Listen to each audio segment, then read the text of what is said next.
It was Scraggs the grocer's boy, taking pity on my impoverished circumstances and the collapse of my spirits, who made the introduction that was to change my life.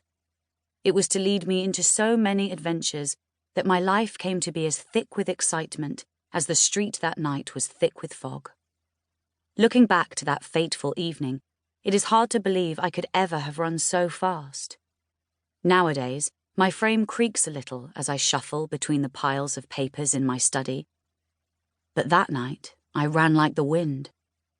Or at any rate, like the stinking breath that passed for wind in those foul, dark, harsh back streets. Clad in rags, with no long skirts to hamper me, I ran until the blood that pounded in my ears began to fill my mouth, until my hollow chest could breathe no more and my legs gave way beneath me. And when I could run no further, I crawled to the darkest doorway I could find and collapsed there, holding my breath and listening for my pursuers. I expected footsteps. Young Smail's boots, Mr. Fogarty's heels, the laughing clatter of the footmen, confident of dragging home their prey. But nothing came. Somewhere beyond the alleyway there was a busy thoroughfare, carriages and hawkers and the reassuring bustle of a London street. Nothing sinister.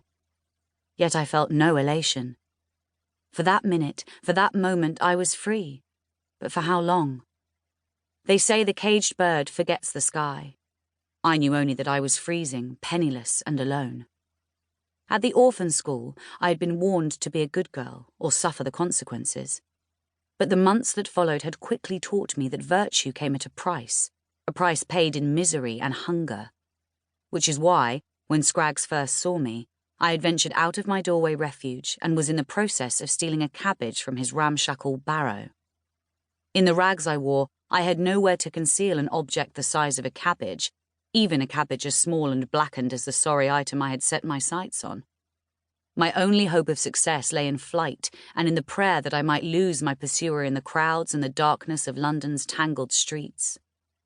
But exhaustion had slowed my reactions.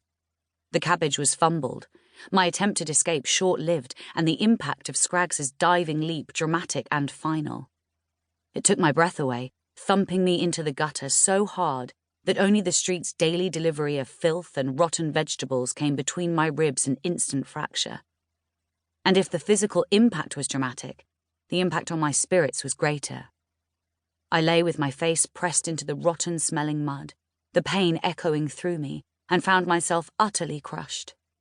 Crushed not just by Scraggs's frame, but by the relentless harshness of the world around me and by the absence of any hope that anything would ever be any different from how it had become. Instead of struggling in Scraggs's grip, I laid down my head and began to cry.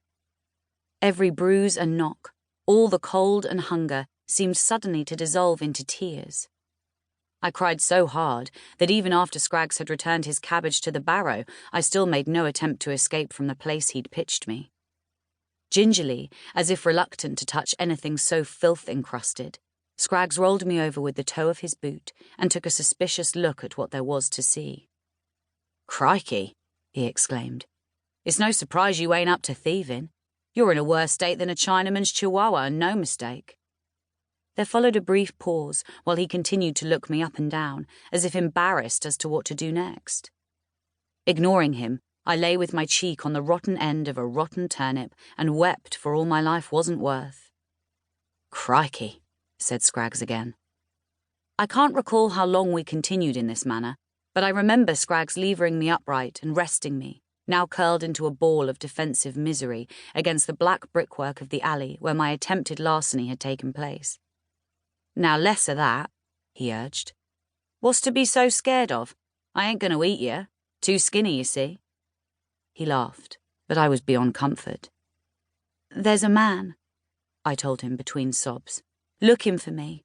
I can't run any more." "A man?" Scraggs looked around. We were alone in the darkness. "From one of the big houses, a servant. He locked me up. He wants to..." I broke off for want of words to tell my woe. Scraggs just looked bewildered. "Tell you what," he suggested suddenly. "I think you should meet Mrs Hudson.